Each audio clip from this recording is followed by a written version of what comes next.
a range of strategic planning, board development, and other organizational development services to nonprofits. We got to know Frank last year when he co-facilitated a very successful 2-day Consultants Institute for folks who were newer to consulting in our region. Frank is actually located in rural Pennsylvania. And in this new virtual world that we live in, the distance wasn't an issue in the least in having him facilitate today's session. So with that, Frank, I will turn it over to you. Great. Well, thank you. And thank you for having me. This is great. I'm looking forward to it. Just so folks know, we have a lot of questions to get through. So we're going to spend about 10 minutes on each question, and my job will be to note the time and move us along. So what we're going to ask you to do is ask everybody to use the raise hand function, which I'll be able to see, and then we'll call on you in turn. So just as a practice, can everybody raise their hand?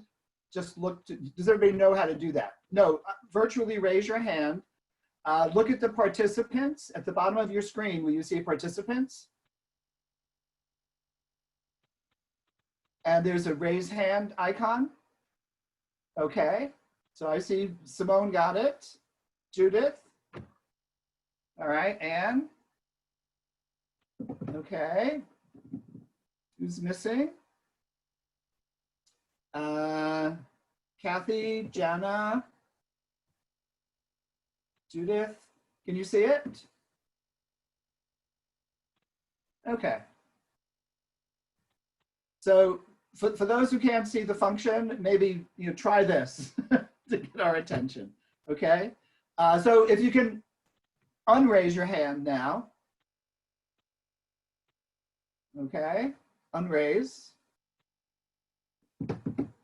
Okay, so let's jump in with our first question, which is based on what you're hearing from nonprofits, what do you think are the most urgent pressures that they're facing right now? And you're gonna have to unmute when we call on you. So Mike Burns, unmute. I wasn't raising my hand. I can't get it unraised. Oh, okay. Andrea. Hi there, everyone. So I'm the president of the Board of Trustees for the Amistad Center for Art and Culture. And I also have my own consultancy, Leading Culture Solutions. And I work with small and mid-sized companies, for-profit and nonprofit. Although the majority of my work recently has been in the nonprofit realm. But really being up close and personal with the Amistad Center for Art and Culture, we are just struggling, right? So many of the resources are going to human services, which absolutely they should. But we're also hearing from our constituents how closely tied art is to healing. And so just there's this worry of sort of the forgotten arts when there's such a connection to health and healing that the art has for so many people. So I think their big issue is resources and garnering the resources to be able to keep going. We're in our major fundraising period right now, and we're having to sort of resort to virtual, and we're being told expect 75 to 80% less in fundraising than you would have gotten. So our big concern is how do we keep going until we get to a place where the state is open again and people are feeling comfortable to come out and experience the arts. Great. Okay. Other responses? What do you think are the most urgent pressures that nonprofits are facing right now? Carol? Hi, everybody. I'm Carol Buckhead. I have my own business, Just Giving Communications, where I do mostly donor communications. And what I'm seeing from my clients primarily are three things. One is cash. Certainly cash, while it's helpful to have all sorts of resources from consultants to lots of online resources, I mean, cash. It's mostly because a lot of the other speaker alluded to, a lot of the events that usually bring in big dollars have been canceled. So I would say that, number one. Number two, I think it's really highlighted this digital divide. So nonprofits that don't have or are serving folks that do not have access to technology are feeling a double hit right now because they cannot make up their services through digitally. And I think thirdly, just communities of color or disabled communities, folks that where disparities are already so entrenched are getting hit doubly hard and feeling the crunch much more than other folks. Great. Michael Negron. Yes, good morning, everyone. So having the questions ahead of today was very helpful in that there are a few people on the call that are part of a New Haven consulting group, and we had a Zoom call, one or two previously, and I shared with the group that I reached out to the circle of groups of organizations I work with and offered a 30-minute or 60-minute call to talk about their concerns. And I got no responses at all. This was about 3 weeks ago. And talking with the group, it was maybe that they were all overwhelmed, too many resources being thrown at them. So I reignited that last week and changed my subject heading to Thought Partner Free Resource. And I got 5 people so far since last Friday. And I used these questions to go through with them. And for many of them was with the opening question about the pressures, living day to day, feeling overwhelmed, keeping staff engaged, waking up at 3 in the morning often. So that's the kind of things we heard. But then back to what the previous person just shared, the technology divide, and it shows itself in staff not having the tools that they need to engage those in the community trying to service. They don't have laptops. Someone wanted to have a phone call with a group of people and they used freeconferencecall.com, but one person said they couldn't use their phone because it's an out of area code and they were gonna have to pay for the call. It's like, really? I thought that was 10 years ago and that's still that kind of thing. So it's magnifying the inequities that, so technology is a real need. Great. Other folks, other responses? Other hands up? Okay, I'm sorry, Nancy Brennan, did you have your hand up? Simone Joyeux. Simone Joyeux. Oh, Simone, okay. Your hand up but then go down, so okay. I've clicked on the hand thing for several times, so something isn't working. Okay. So just quick background, I've been a consultant for 32 years, expert in fundraising, strategic planning, governance, written 3 books, have been an executive director and a chief development officer. And I'd like to draw our attention to something that Roger Craver, the agitator, said in a blog a few days ago. It's called Donor Preservation in the Pandemic.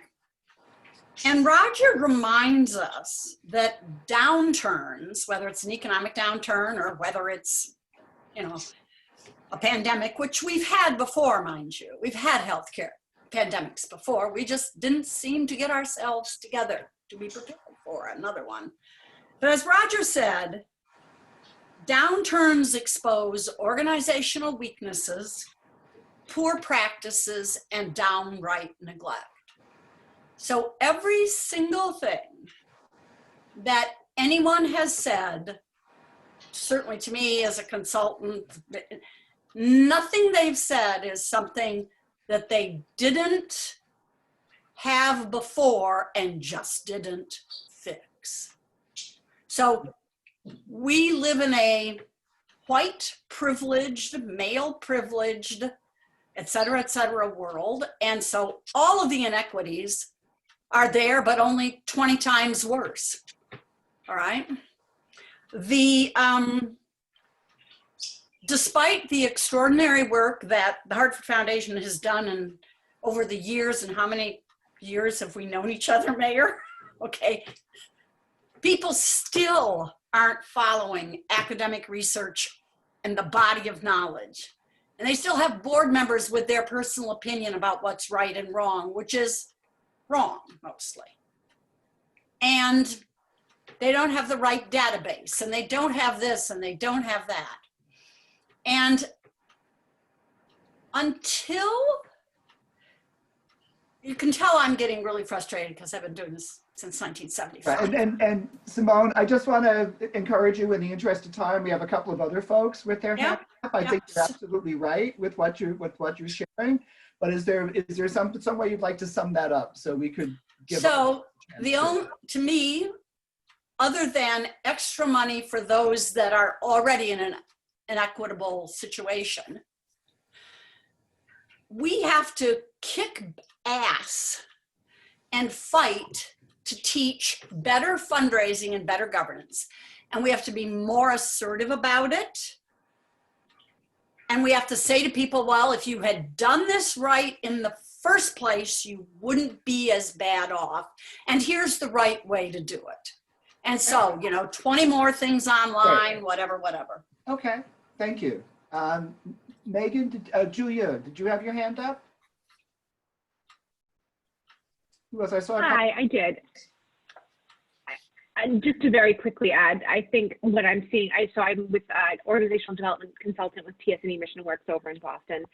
And I think the thing that we're seeing a lot of in the midst of everything else folks have shared is the tension around how to pivot and how much to invest in pivoting without really knowing what the immediate future looks like. It's hard to know for organizations, like how much do we put into really pivoting our program? Do we wait and see? Do we do a little bit of both?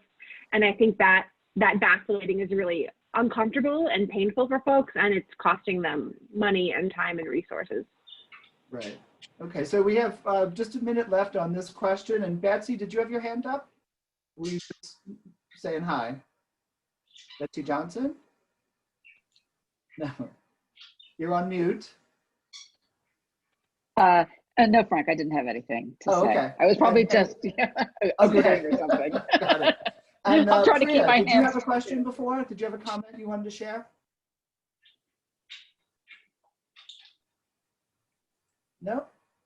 Okay, so if we can, let's move on to our next question, which is what pressures are they anticipating? This is following up on what you're hearing about urgent pressures in the moment. But what pressures do you think they're anticipating short-term and mid-term future? And what kind of capacity building services do they most urgently need? So what pressures are they facing short-term to mid-term? And what capacity building services do they most urgently need? Hey, Frank, just one quick thing is I don't want anyone to be left out. So I just want to make sure, is there anyone who doesn't know how to use the raise hand feature, is not able to do that? Jana. Okay. No, I'm raising my hand, but it doesn't appear to be working. It's Right. not I can working. see it on the screen. I can see Priya's hand up and I can see Jana's hand up. Okay. And I asked you if I also saw it go down. So I wasn't sure if you had That's fine. No, that's fine. moved yourself. So right now we have 3 hands up. So why don't we start with Priya, we'll go to Jana, and then we'll go to Nick. All right. Thanks, Frank. What I think we're going to expect to be seeing, we're working obviously in the legal context for our clients. And, initially the urgent needs related primarily or particularly around HR issues. Everybody needs money. That sort of goes without saying. But, we did a lot of work around HR. We're doing a lot of work now around corporate governance and contracts and, terminating, postponing events, all that sort of stuff. But where I'm anticipating or where we're anticipating the next sort of wave of needs will go to thinking through and planning regarding reopening of our clients' businesses and, putting into place various protocols and processes and, communicable disease, illness prevention programs and how to think through what needs to be happening in the workplace in anticipation of opening and looking at what OSHA is expecting or demanding and various other, federal, state, and local orders. So that's where we're expecting our next sort of wave of requests for help to be. Right. Okay. Jana. Mute. You have to unmute yourself. I should probably wait till the end to say this, but I just wanted to say how good it is to see you all. That's great. and Yeah. how high and how wonderful it is to have the opportunity to get together with everyone. And thank you very much, Mayor and Melanie, for thinking of this. And it's just really nice to be here. Thanks. Great. Okay. Nick, you have your hand up. Hi, and for those of you who don't know us, so we're Curtis Larson. We're an HR consulting firm. Lisa Scapani's on as well. So, and similar to what Priya has spoke of, we've been spending a lot of time with our clients. I kind of think of it as the beginning and getting back. So the beginning was how do we handle employee issues? How do we handle implementing the FFCRA and the paid sick and the FMLA and those, and how do we use our current policies to help our employees in these situations difficult? And it's going to be similar coming back, like Priya mentioned, reopening, and what do I do here? How do I handle an employee, who is struggling with coming back, those kinds of things. So definitely from a capacity, it's the HR building capacity is where I see a lot of our small nonprofit clients struggling and really needing help with. Great. Okay. Anne from FiOS. Yeah, so I'd say good morning, everyone. I'm Ann Urashek with FIO Partners. We're a consulting firm that focuses on really strategic planning and strategic alliances. Pleasure to see you all. I think what we're seeing is really two things. One of them is an increased interest in strategic alliances. So where partnerships have been emerging or were in early stage discussions 2 to 3, maybe even 4 months ago, we're seeing a bit of a ramp up in sort of energy to get those conversations restarted and moving, even in the midst of the crisis. And then I think the other thing that we're seeing is programmatic redesign. So people really thinking through what is their mission, what are they hoping to accomplish, and beginning to recognize that their program designs, if the crisis really persists through the end of the year, are fundamentally flawed. And so, how do you deliver ballet virtually, or how do you engage arts education or after school programming or theater programming for kids in a virtual environment? So to everyone's sort of comment about the unknown timeline for the crisis, I think as we hit week 7, people are finally saying, this is not going to come back quickly. What does that really mean for my programs and services and the impact we're trying to have? Great. Becky Pardo. Hi, I'm a human resources consultant working with nonprofits and small businesses who don't have their own HR staff in-house. I can echo what Nick said. The transition points are getting a lot of attention. How do we move into this? Whether it's layoffs, negotiating unemployment, moving to remote work, and then anticipating coming back into reopening, but also adapting to the time in between. And I'm finding that's a combination of nuts and bolts questions about, the technology and how do we run an effective virtual meeting and all those things. And then also some real emotional support work around, we're putting, our budget goals are horrible and there's so much stress, and just being able to let go. And say, yes, our January goal is no longer our goal. And, just being able to emotionally let that goal go and say, okay, this is our goal now. Helping people allow themselves to take downtime, allow themselves to have lower productivity standards for themselves, allowing themselves to notice what's positive, and not feel guilty that there maybe some things they're actually enjoying about being home. So it's, you know, I'm finding both of those things intertwined, the technical how-tos and the emotional support. Great. Judith and Nancy. Okay. Okay, great. I kept raising my hand, but I didn't. I kept seeing going up and down, so I wasn't sure, but go on. Well, it won't stay up. It just goes up once and pops back down. I think because you're using the like icon rather than the raised hand, but that doesn't matter. Go ahead. Okay. So ditto to everything that I've heard. And when you're talking about short term, and we mentioned cash, for those organizations that rely on revenue from participants, attendance, et cetera, their short-term cash flow is gone.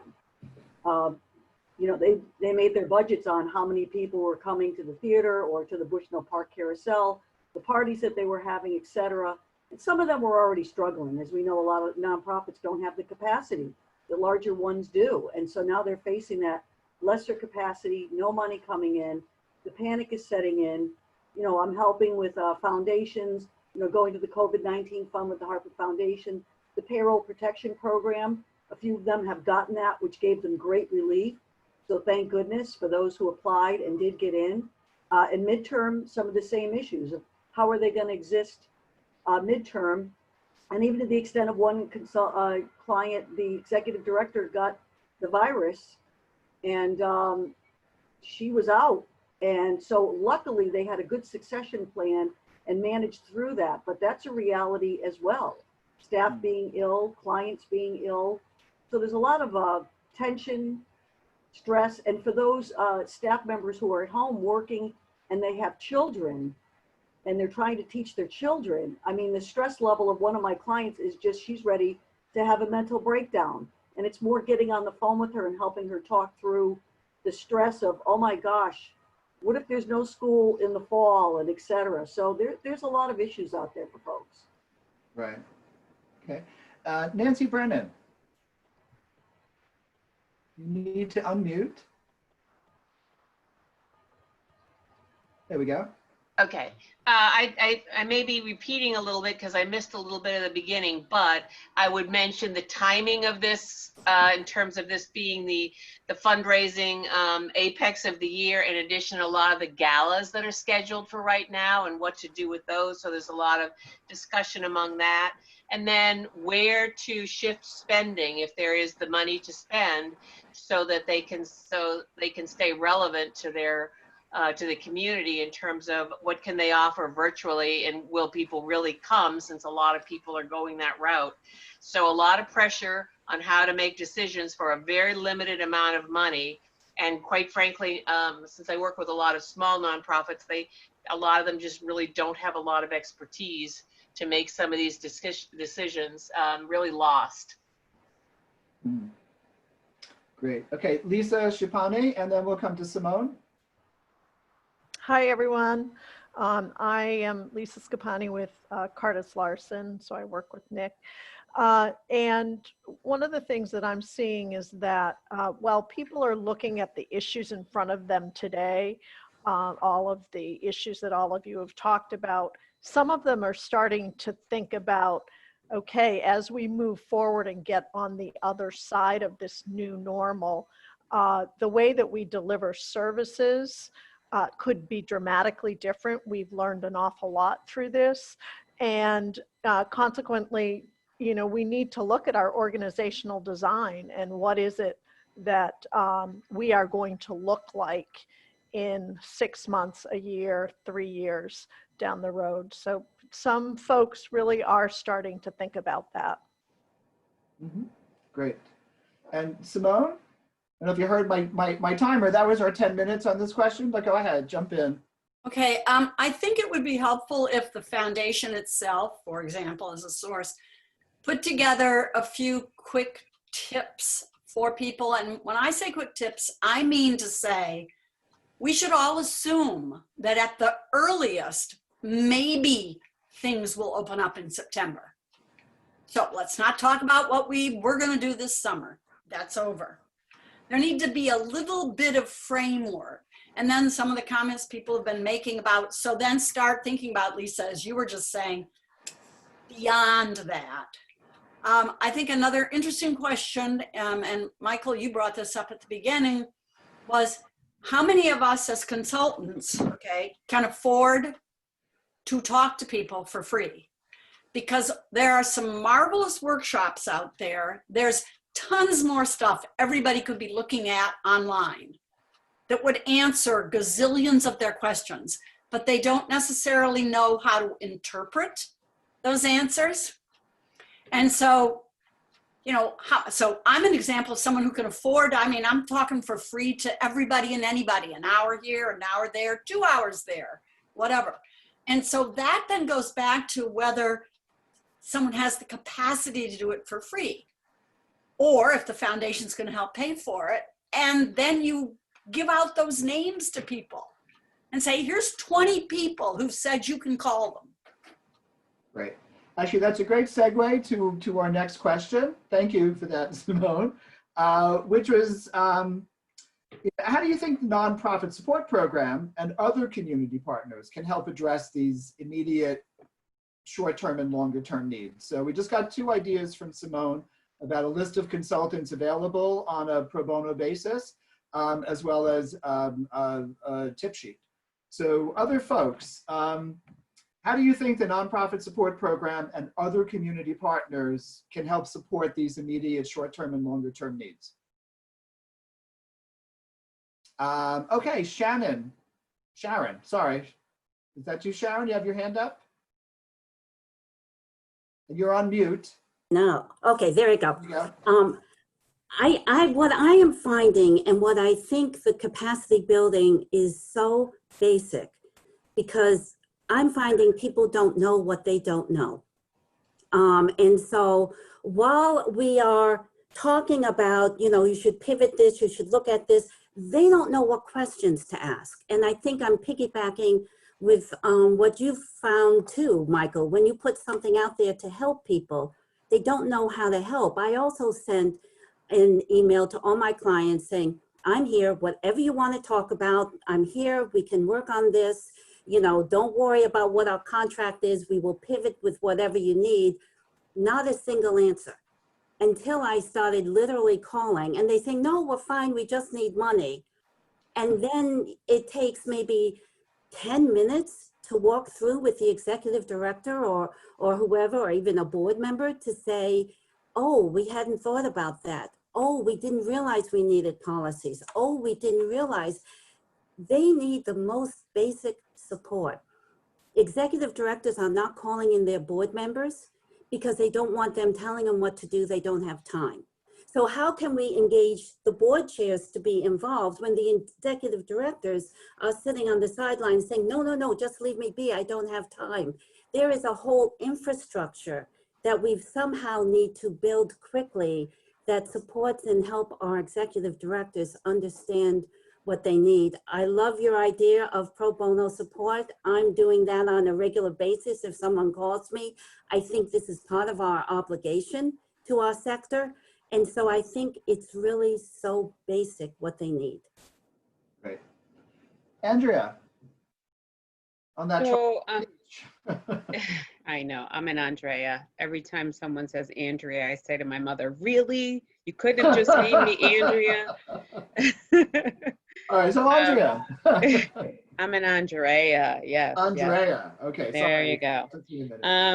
So yeah, I love the idea of the pro bono, and I'm trying to get out to even broader organizations that have more of a cross-functional reach. So I've spoken at the Bloomfield Chamber of Commerce because they've been trying to have programming, and I've talked specifically about strategic planning during a pandemic. So that seems counterintuitive, right? Who would try to launch into a strategic planning process?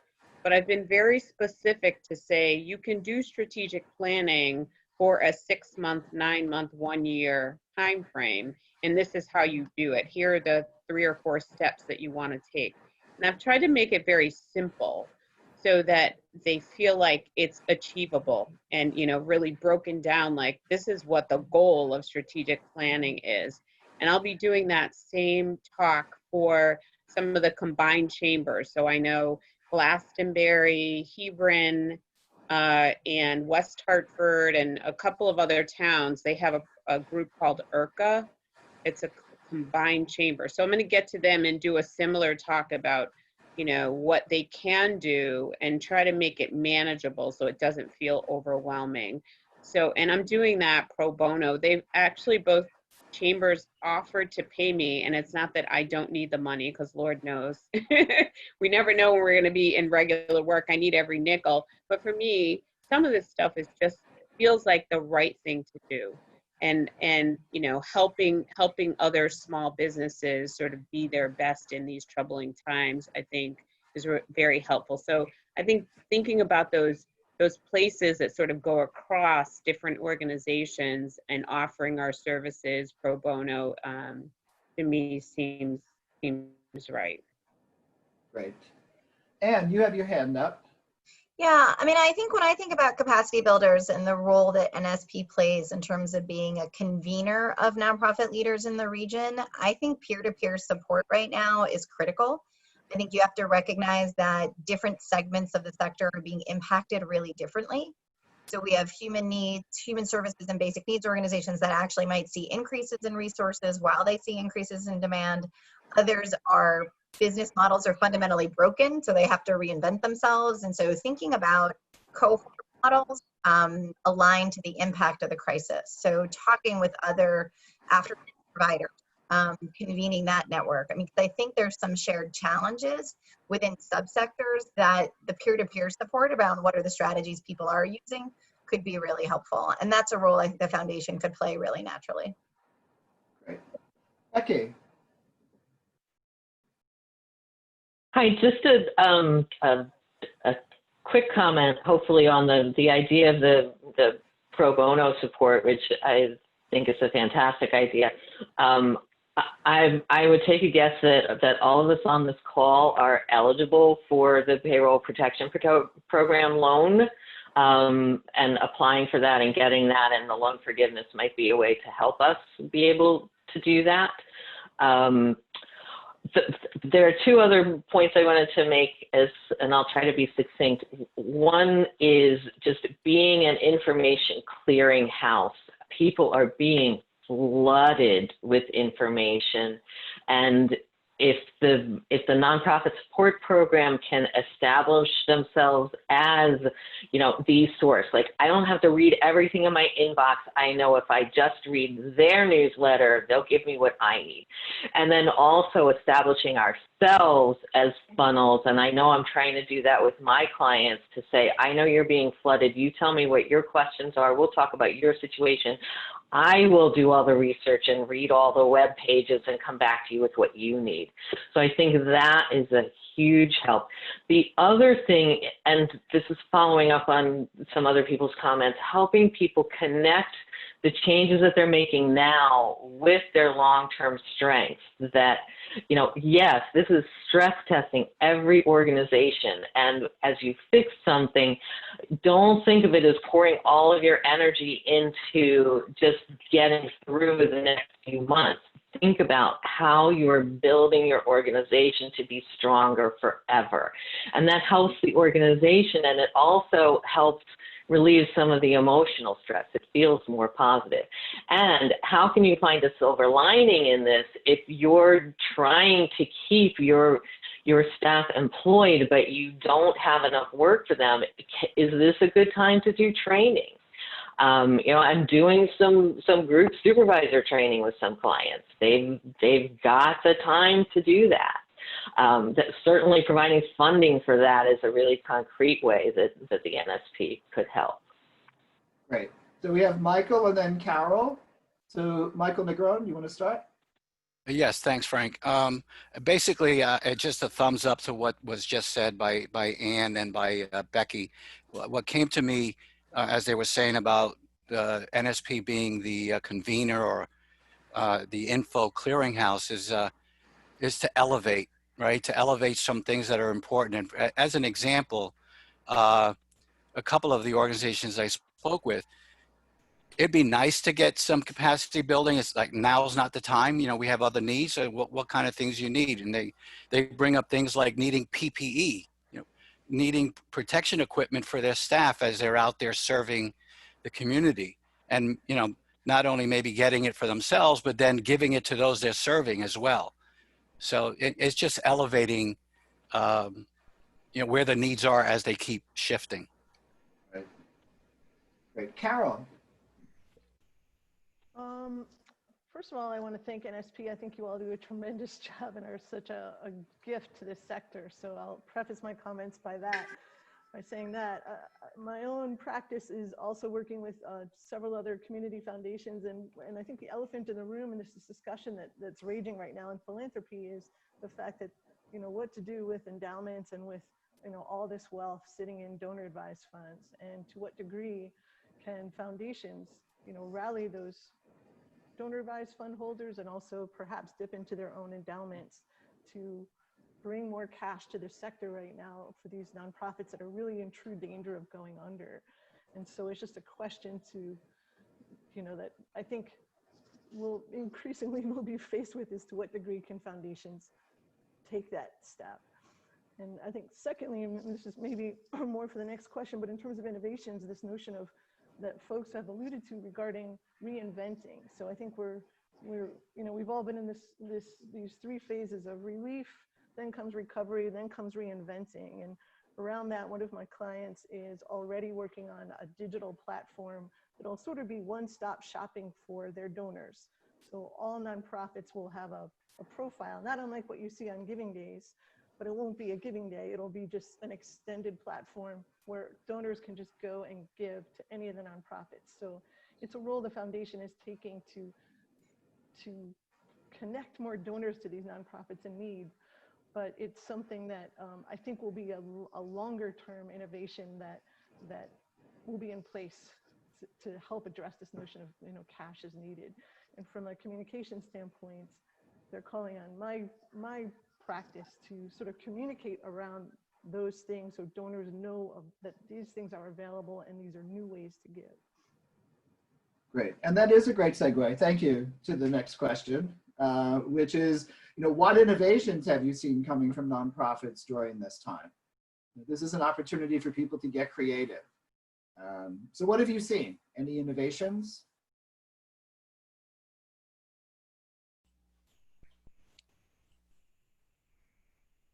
Mm-hmm. Not so much, huh? Simone? I don't think we need innovations. I think we haven't been doing the work well enough in the first place. And so if we did it better, there's enough research and information about how to do governance, management, nonprofit fundraising.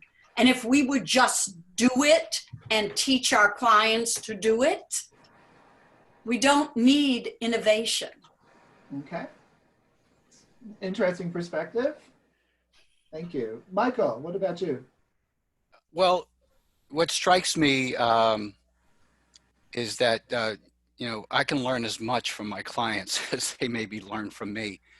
And this new world has exposed me, and many of them, I think, to the world of Zoom, you know, or the concept of Zoom. And I think it really is going to open up how they serve their clients, maybe be able to touch them more often than they have in the past because of lack of resources.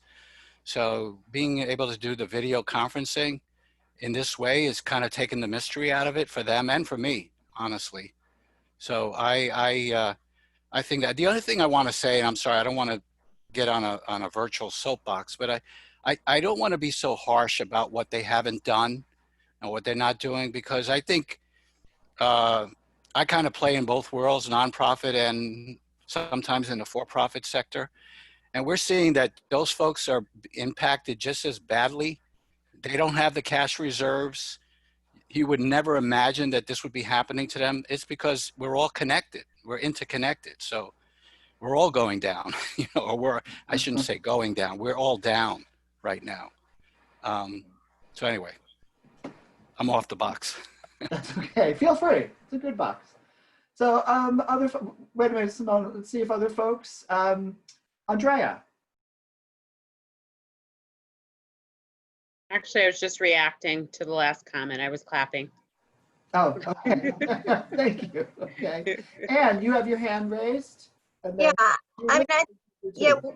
we've definitely seen clients move faster than I've ever seen clients move, in the sense of being able to react very quickly to the crisis and maintain client services and programs. So we've seen educational providers take entire programs that were in person and move them online with Zoom. We've seen for some of our human services providers, the use of telemedicine has increased show rates because people actually show up because the provider just calls them and they answer the phone. And so I think there is some innovation. I mean, these technologies existed before, but the innovation is, I don't know, maybe it's not innovation, it's openness to changing really quickly. So even organizations that I would say were risk averse or, you know, this is how we do it, have changed on a dime. And so I think that's been really both encouraging and inspiring to see so many providers figure out the way to enact their program virtually. So I've been really impressed in a lot of cases.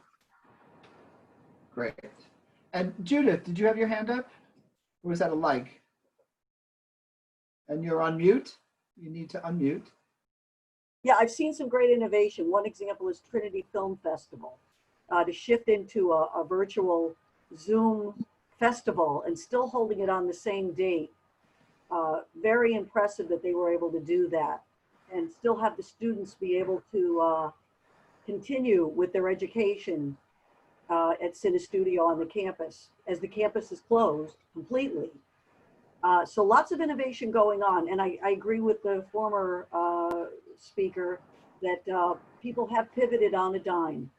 And I think one of the most struggling things was for shelters to transfer their residents out to motels and hotels and have their whole staff shifted over to a new location, and they're still on site. And that goes back to keeping them safe and innovating new ideas of how to help the most vulnerable of our population where the inequity is tremendous. Great. Well, we have two more hands. So let's go to Sharon first and then Andrea. I think I've also seen some organizations which have pivoted, and where they've pivoted to is now becoming a new way of doing business because it is far more effective than they've done before. One organization, which really was a resource organization, has been pulling together, you know, fairly good sized groups of people for chats, for asking how they can help and support them. So I think if we're kind of going back to the last question and we look at the innovation, I think part of the innovation I've seen is how groups can bring people together to have some really good, meaningful conversations and begin to identify where some of the weaknesses in their systems are in terms of service delivery. And they're beginning to address some of that because of the groups that they've put together, kind of peer-to-peer, talking one-to-one. So I think there's been some really, you know, good things happening in that arena.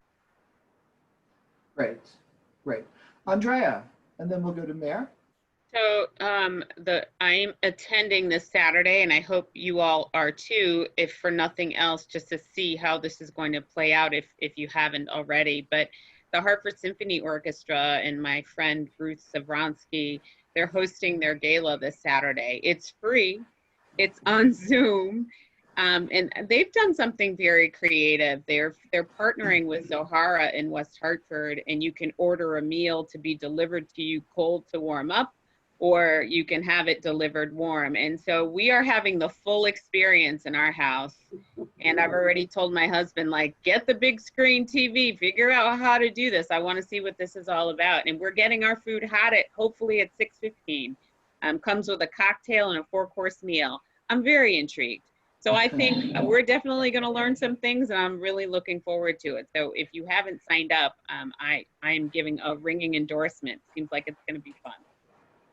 Wow. It sounds great. I wish we had that in rural Pennsylvania.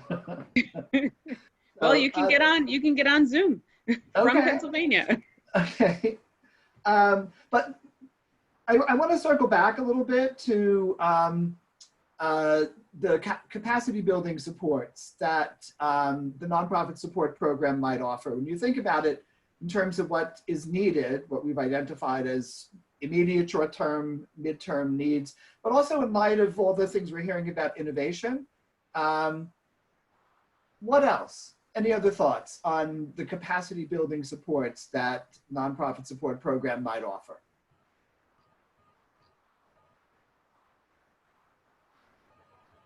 Simone?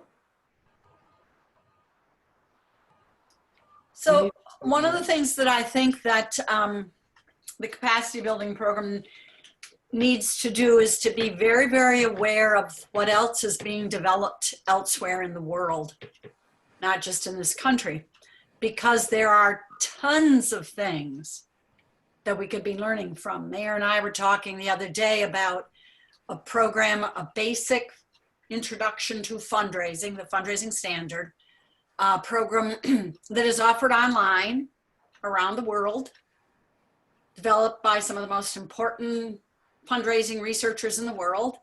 And so that's the kind of thing that the Hartford Foundation, the program, could say, hey, everybody, anybody who wants to take this, just know about it, back to the Hartford Foundation being the place where we can go to get answers to questions or ideas. And you can offer some scholarships for it or whatever. So there's some marvelous stuff happening out there, again, in other countries, not just the United States, on fundraising, capacity building. Mm-hmm. Michael.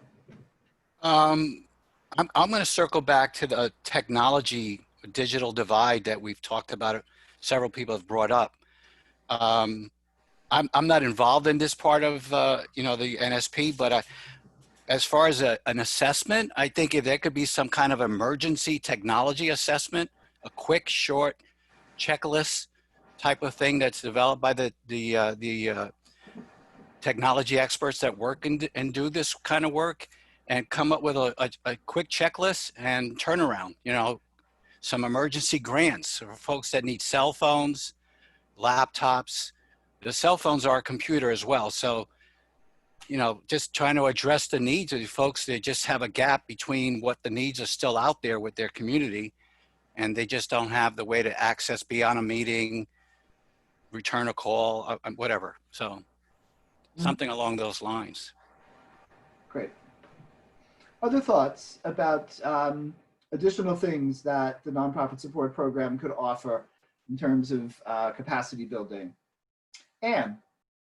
Yeah, I'm going to come back around to kind of my comment about peer-to-peer support. I mean, I think part of this is looking at the region and really understanding the most impacted sectors and then developing specific strategies for those sectors. I think it's going to be really hard to help everyone, but I also know that the impacts are just not the same on each organization. And so I think it's really thinking about the values and aspirations of the foundation and what the foundation's work is looking to impact, and then anchoring the capacity building strategies around the most impacted sectors.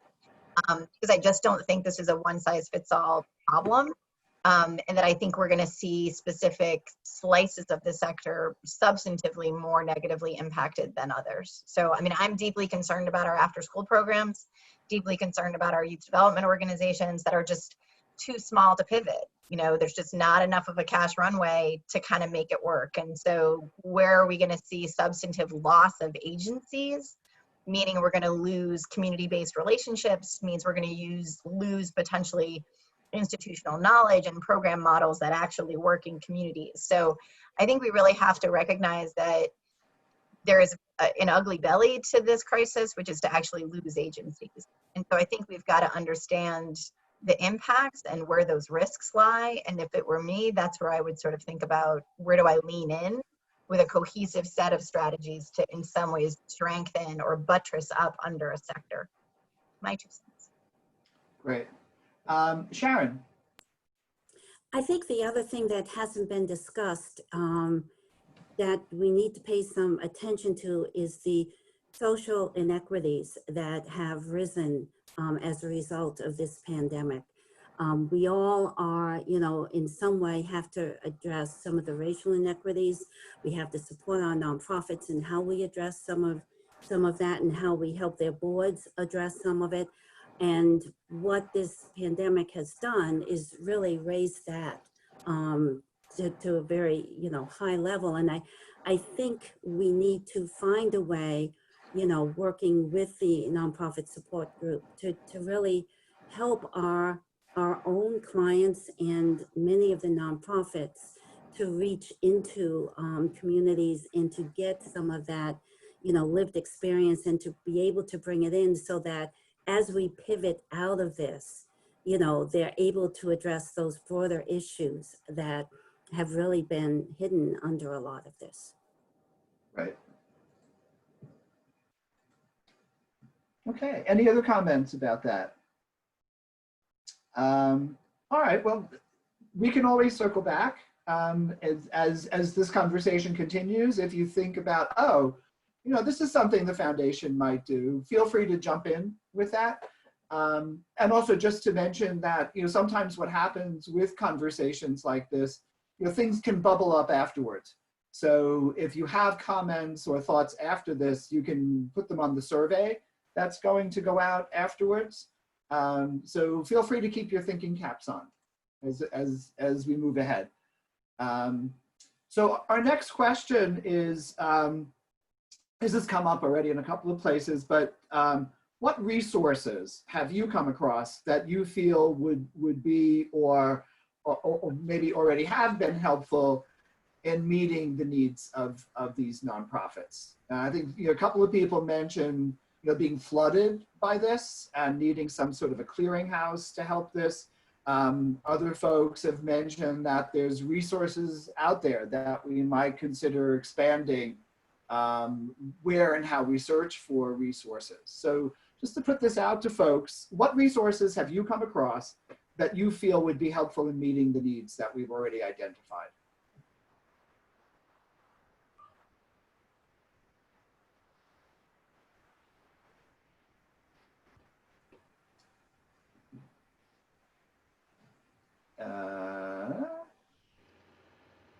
Okay. Anybody? Simone? Yeah, I mean, I raised my hand just because if nobody else is going to say anything. So some of the best resources in how to raise money are all of the writings of Jeff Brooks and Tom Ahern about how to write better in direct mail. And if people are still doing direct mail, which presumably they are. Mosianic, which is out of Australia, which is an online program, and they really know how to do online, and they have free blogs and all sorts of courses. I have clients that have used the time to read everything that they coulda, shoulda been reading before, but again, they're not doing the museum shows anymore right now because nobody can come. And so the exec is giving them reading assignments and they're talking about the readings. And these are the things, the best practices of the way to do stuff. So Oceanic, Sargent and Shang in the UK, foremost researchers in fundraising. And it's stuff that everybody who's a fundraiser should learn so they can weather the rough times. So those are just the start. Okay, that's great. Andrea. So I know at the Amistad Center, so people have been so gracious and they're sending us a boatload of ideas and grants that we can apply to. And we just have a gap in that we don't have grant writers. So our ED, our new ED is starting to do some grant writing. We're having our administrative support try to do some grant writing. But our new ED she started on February 18th and we shut down on March 17th. So she's just trying to figure out, she's not even from Connecticut. She's been here for 18 months, but it's 18 months and we all know Connecticut, right? You gotta be a lifer or longer to really make any headway in this state. And so we're doing everything that we can to support her, and we're very gracious for the ideas that keep flowing in. But quite frankly, we just don't have the time to do grant writing. So is that a resource that could be provided to us to help get some of these grants written, because there are a good number of grants that we think would apply to what we do as an arts and culture organization. We just, it's just time to get them written, and every federal grant just is very time consuming. So yeah, that would be really, really helpful. And there are a lot of grants out there, to answer the question. There are a lot of grants out there. Okay. So other folks, if resources that you've come across that maybe you've seen clients using that you think might be applicable elsewhere.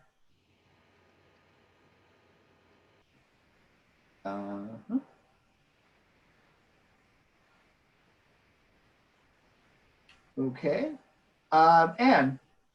Yeah, I was just going to jump in. I mean, I think the fundraising resources are critical. I think board engagement resources continue to be critical. And I'm going to agree with Simon that some of the one-on-one stuff around just keeping people engaged, running engaging board meetings online, like I think that stuff is really important. I think where I think there's a bit of a gap is actually around the kind of new models for program design and innovation in that space. So I think it's the innovation resources, it's how are the problems in our communities going to evolve? There will be persistent problems.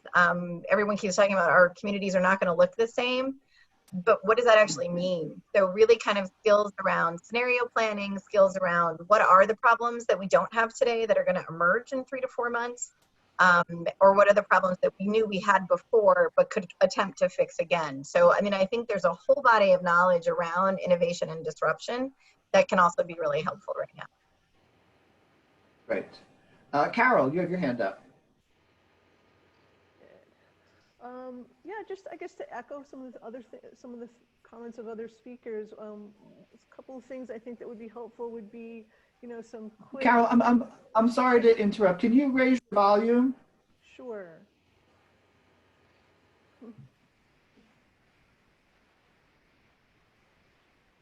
Here we go. How's that? Great.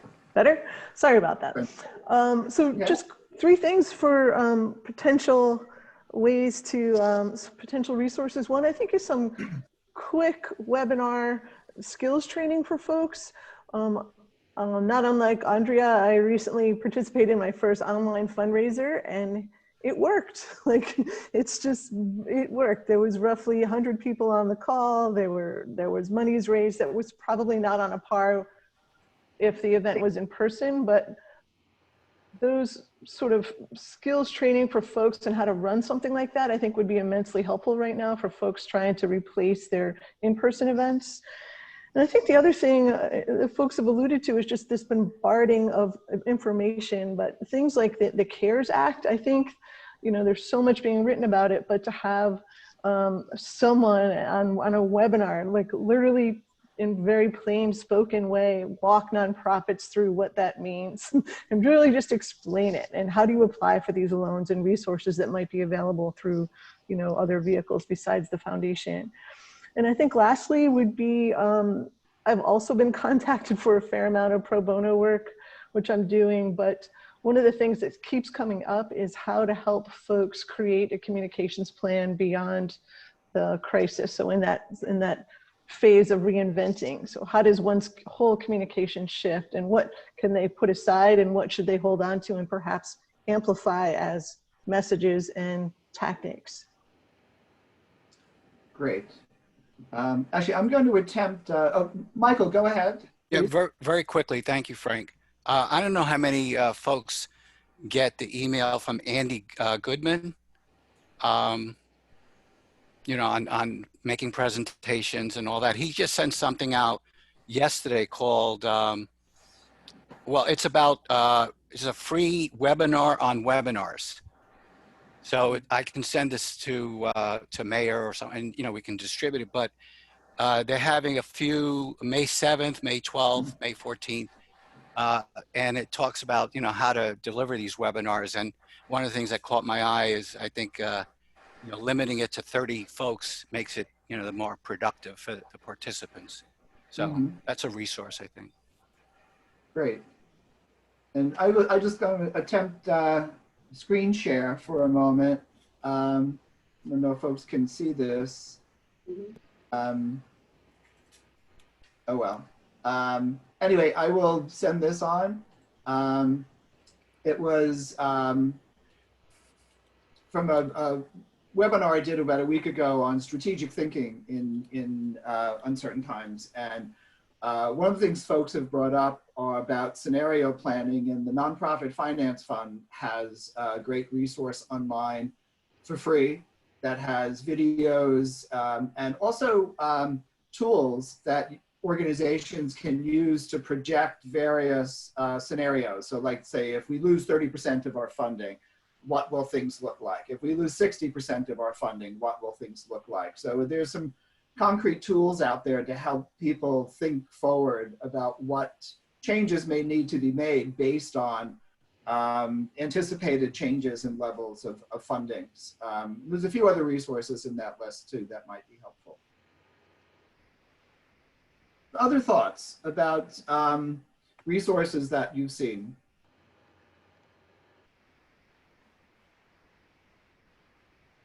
Okay, again, as we go on from today, if you come across something, Mayor and Melanie, I would think, if people come across a resource in the next, whatever short time frame, if they see something they think might be helpful, to feel free to share it. Yeah, I agree, Frank. And I will mention to folks that I completely agree with the comments that were made about this onslaught, this barrage of resources that's flooding everyone's email boxes. And so what we've been trying to do is, the foundation does have a COVID resources webpage, and we literally try to update that at least a couple of times a week, if not more, to kind of keep current useful resources up there. And in addition to that, we realized that even that may feel overwhelming to some people. So we've been trying on just a weekly basis to send out like a real short and sweet email newsletter, both to consultants and to nonprofits, with just a couple of kind of key resources so that the brain can absorb, a limited number of things that we think would be most helpful. So if you all come across anything like that you think would be particularly good, please shoot it over to me, and I'll be happy to include that. Great. So, okay, so we can go to our next question, which is also about support, but moving this away from your clients, our clients, and the nonprofits. What do you need as consultants? What are some of the supports that you need as a consultant to work with your clients, to work with nonprofits? Judith, you have your hand up. Exactly what we're doing right now. Okay. It's very much needed, and I'm feeling, I'm gathering and absorbing, and can't wait to see the notes, and already the Goodman site, I was on that. So it's great. Thanks for the thumbs up, Michael. So this is very supportive for us, because as I already had a virtual office and worked from home, so I was used to this kind of atmosphere. Other people are struggling through that, but I had a partner, Dorothy Paleologus, as many of you know, up until about 1.5 years ago, and then I became a solo practitioner. So I feel even more isolated. So this, for me, is great. And I hope we're planning more of these to share our ideas and the struggles of the clients that we work with and how best we can help them. Great. Other folks, what do you need to support you as a consultant?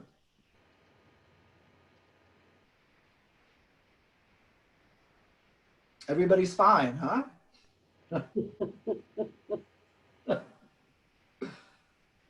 So certainly what Judith is saying about connectivity and, being a consultant in the best of times can be a lonely life, especially if we parachute into organizations and out, and depending on the kind of consulting you do, you may spend a lot of time just sitting at your computer or doing research or, in isolation. But in times like this, that may be heightened. Michael. This was not so much about need. I think about hacks. People talk about hacks that help you get through certain things. And I saw somebody post a picture of a tea bag, the end of a tea bag taped to the inside of their cup. hanging over the edge of the cup, but inside was not tea, right? But that was just to, when you're on these Zoom calls,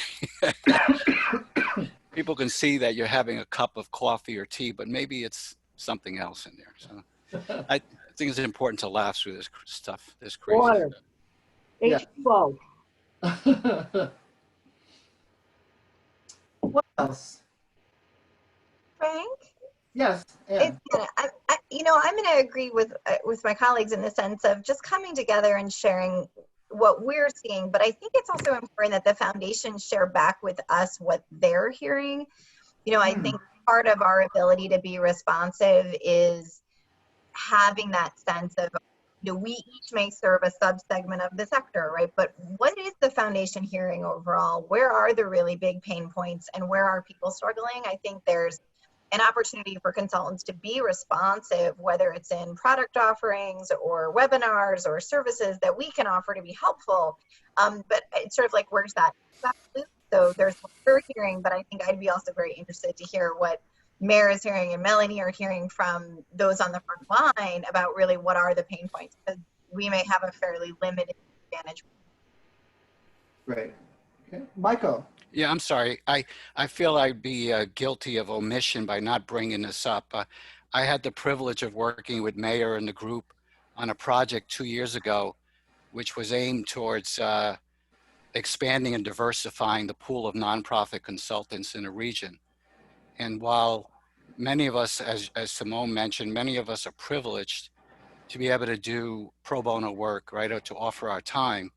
If we want to get younger folks or we want to further diversify the pool, and maybe those consultants can be part of these gatherings, but they would somehow be compensated for their time and what they're sharing as far as their insights.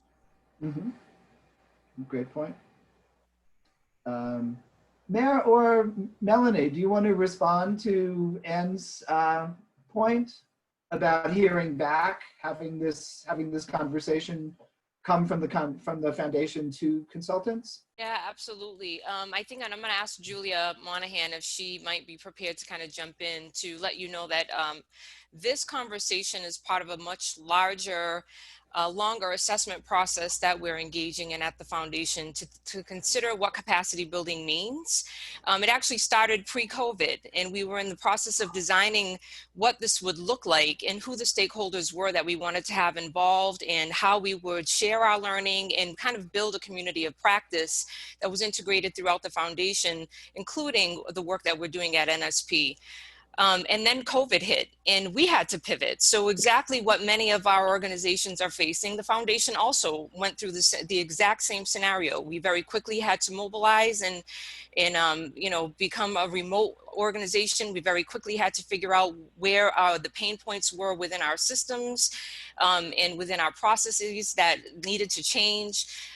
So very much started to feel exactly what it was that many of the organizations that we were working with were experiencing, and then subsequently decided, you know, you know, to the points that were made earlier, this isn't just about a pain point that's happening now. This is about recognizing what needs to take place now to strengthen our own capacity as a foundation and as the nonprofit support program to be able to continue to provide services in a very dynamic environment. And so I say all that to let you know that this is not the one and only, that this is the beginning, and that you've been a part of this dynamic relationship with us already. But we've been having these conversations, maybe working with a few of you here and there on a project or, you know, one-on-one. And so to your point about bringing folks together to build, you know, and sustain a community of practice with the consultant pool, yes, I absolutely agree. This is a goal that we have. And I'm just going to actually turn it over to Julia very quickly to kind of talk about our process that we're in and where this falls within that process. Right. Yeah, happy to, Melanie. And hi, folks. Are you hearing me okay? Yes. Excellent. So hi. So as Melanie said, my name is Julia Monahan. I'm an organizational development consultant with TS&E Mission Works. For those of you that don't know us, we're a Boston-based nonprofit that, amongst other things, provides different kinds of consulting services for New England area nonprofits. And so as Melanie had said, we had partnered back in January to help the foundation think about sort of what does it mean to be a capacity builder sort of writ large, and how can the foundation sort of continue to evolve in that direction. And of course, now we're having different kinds of conversations. But in terms of our process, our goal now, and I say this with like the big caveat that everyone's getting now, which is like, this is the plan now, that might change tomorrow.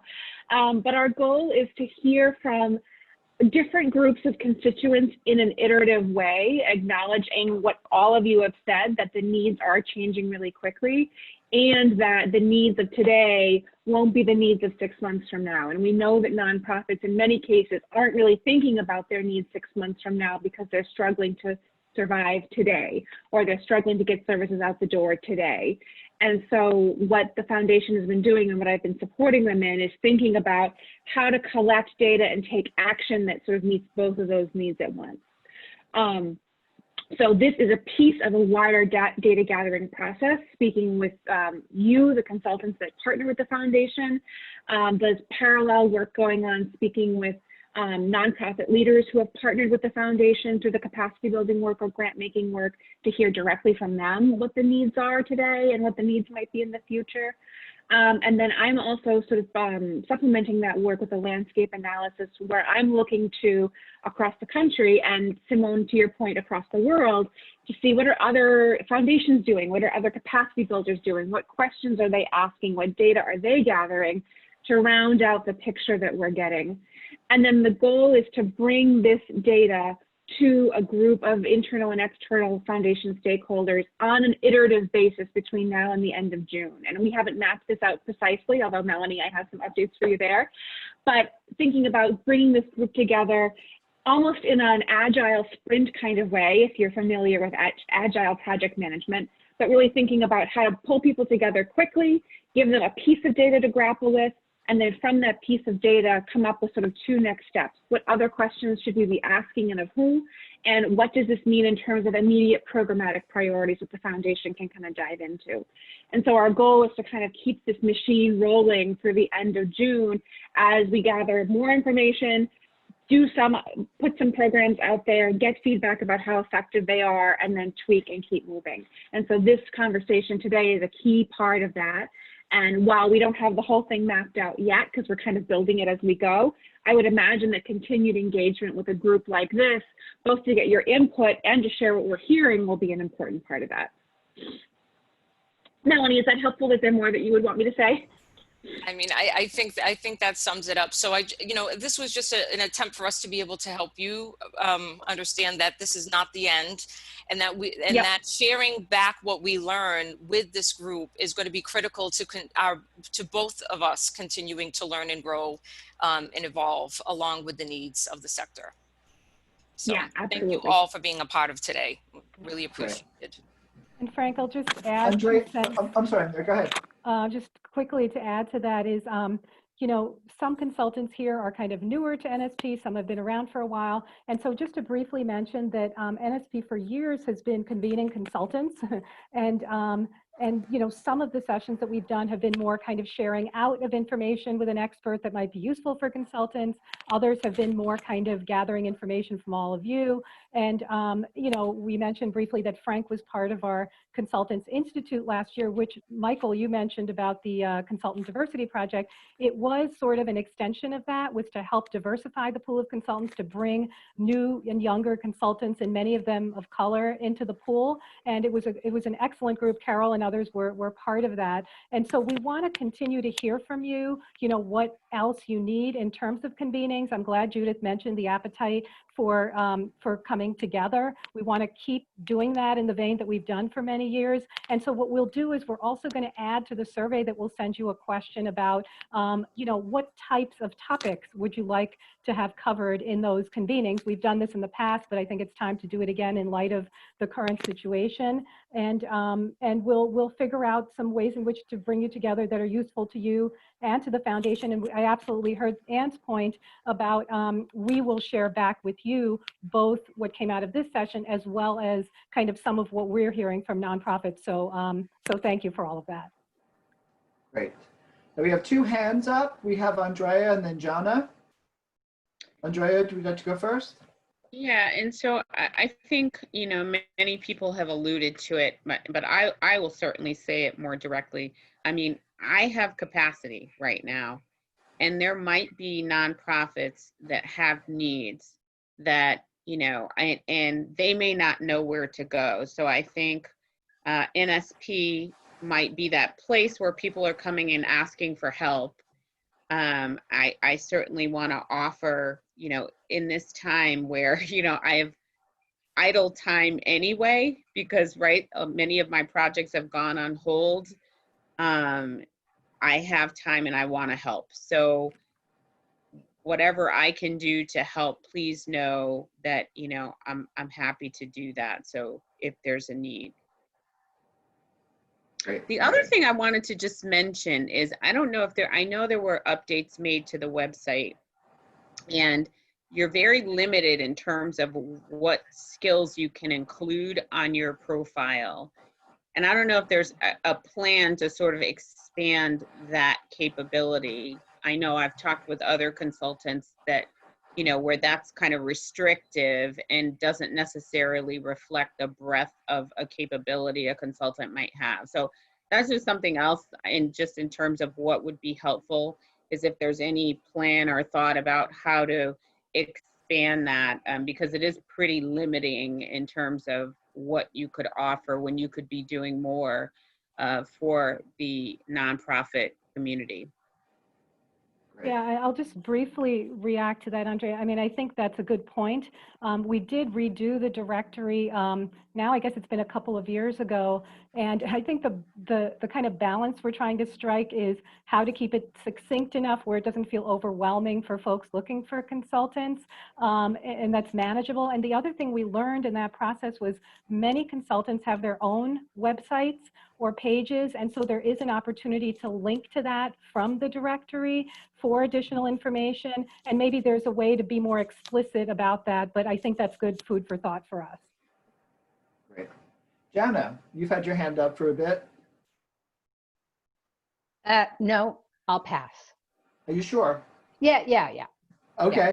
And Francine, you had a thumbs up before. Was that a like, or was that a hand up? Yes, I was agreeing that. Okay. Yes, thanks. Great. Well, we have about 5 minutes left, and our last question here is, and some people have already answered this, but for the foundation, what else do you think it would be important for them to know? Anything you'd like to add? Whether it's answering that question or just, you know, sharing a final comment. Michael, you have your hand up? Yeah, just quickly, you know, as most of us have heard throughout the years, there's just a tremendous sense of gratitude for the Hartford Foundation, for the support. One person I spoke to actually just before this call said that, you know, NSP has reached out to offer, you know, capacity building support, and one of their major corporate supporters has offered, and they just, you know, they have operational needs. They just don't want to even think about doing any capacity building types of things. So that's the feedback I got this morning. Mm-hmm. Okay. Other folks, any last comments you'd like to make? Or anything else you think would be helpful for the foundation to know? Carol? I do have my hand up. But I don't. Go ahead. Sorry. I don't think. Then Carol. We just touched on it very briefly. Someone mentioned affiliation, and of course, the four-letter word in the nonprofit community is merger.